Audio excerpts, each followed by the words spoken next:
Hey everyone, it's Franz from MedMastery. I thought I'd do another video review for you of publications in the field of cardiology, very recent publications.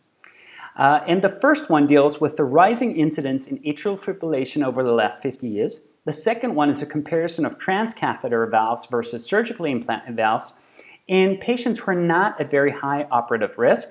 And the third publication compares Clopidogrel for 6 weeks versus Clopidogrel given for 6 months in patients who already receive anticoagulation and aspirin after stent implantation. So check them out. The first trial I want to talk to you about was published by Schnabel et al. In the Lancet in May 2015.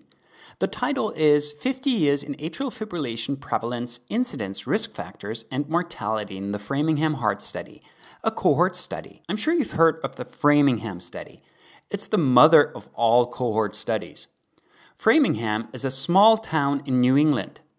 This study looked at 9,511 citizens of Framingham who were free from atrial fibrillation in 1958 and followed them up for 50 years until 2007.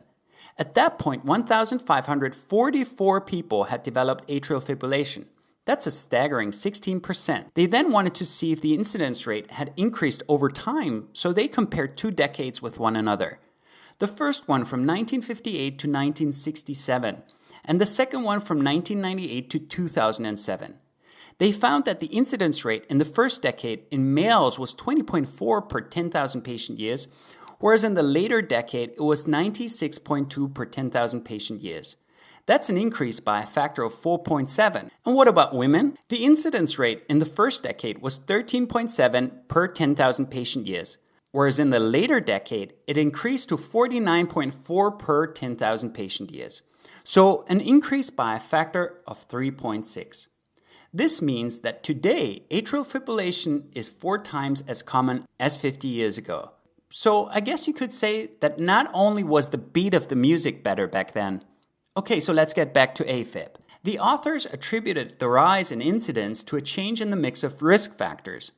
While some risk factors for atrial fibrillation like smoking and heavy alcohol consumption had gone down from one decade to the other, 2 very strong risk factors, namely obesity and diabetes, have gone up quite dramatically. Quite interesting, right? So let's check out the second publication. The second study in today's video was published by Thyregod et al. I hope I pronounced that name correctly, in the Journal of the American College of Cardiology in May 2015. The study's title was Transcatheter versus Surgical Aortic Valve Replacement in Patients with Severe Aortic Valve Stenosis. 1-year results from the all-comers Nordic Aortic Valve Intervention Randomized Clinical Trial. Not necessarily a super catchy headline, right? Unlike this one. The authors compared self-expanding aortic valves implanted through a transcatheter approach to biologic valves that were implanted during open surgery in 280 patients with severe symptomatic aortic stenosis. These patients were all over 70 years of age. And here's the most important part. 82% of these patients were of low perioperative risk, meaning that they had very few comorbidities. Traditionally, these transcatheter valves are reserved for patients at high operative risk. Now, let's look at the results from the transcatheter valves perspective. What were its pros in this study? Well, first of all, mortality was 4.9% in the transcatheter valve group as compared to 7.5% in the surgery group. Stroke was 2.9% as compared to 4.6% in the surgery group. And length of hospital stay was 8.9 days versus 12.9 days in the surgery group. And where was the transcatheter approach equivalent to surgery? Well, with respect to the study's combined outcome of death, stroke, and myocardial infarction. The rates were 13% in the transcatheter group versus 16% in the surgery group. So pretty similar. And finally, the cons. Where was surgery better than the cath lab? In fact, 38% of patients in the transcatheter group needed a permanent pacemaker after the intervention versus 2% in the surgery group. That's a pretty large number. Also, paravalvular leaks occurred in 16% in the transcatheter group versus 1% in the surgical group. Also a pretty large difference. Of course, the clinical significance depends on the severity of that leakage, right? So this study shows that if newer generations of transcatheter valves can decrease the rate of pacemaker implantation and paravalvular leakage, they might soon replace surgery in symptomatic aortic stenoses.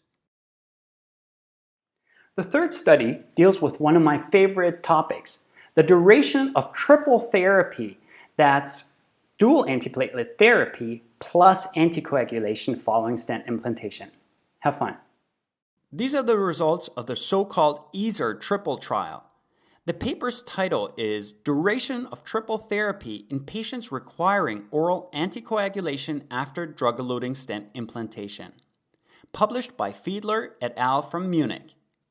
They looked at 614 patients on anticoagulation and aspirin who were randomized to receive Clopidogrel for either 6 weeks or 6 months following stent implantation. The follow-up period was 9 months. They looked at 2 combined outcomes. The first one, let's call it outcome number 1, consisted of death, myocardial infarction, stent thrombosis, stroke, and major bleeding. Outcome number 2 consisted of cardiac death, myocardial infarction, stent thrombosis, and ischemic stroke. And here's what they found. Outcome number 1 occurred in 9.8% of patients in the 6 weeks group, as opposed to 8.8% in the 6 months group. Outcome number 2 occurred in 4% of patients in the 6 weeks group, as opposed to 4.3% in the 6 months group. So both groups fared equally. This is a super hot topic right now. DeVille et al. Actually published a very similar paper in 2013 in the Lancet, and regular viewers of the show will actually know about it. And they found that it's actually safe to omit aspirin from your treatment regimen after stent implantation. So to go with just anticoagulation and Clopidogrel and to omit aspirin. Now, the authors in today's study, they took a slightly different angle. They said, what if you want to omit Clopidogrel? And what they found, as we've just learned, is that you can go with a triple therapy for 6 weeks and then omit Clopidogrel. So I think that's pretty interesting and pretty relevant for a day-to-day practice. So if you like this video, please post something in the comment section. And if you didn't like it, post it as well. And if you want to receive even more great teaching videos delivered directly to your inbox, then please visit mathmastery.com and register for a free trial account. I hope you have a great day, and I talk to you later.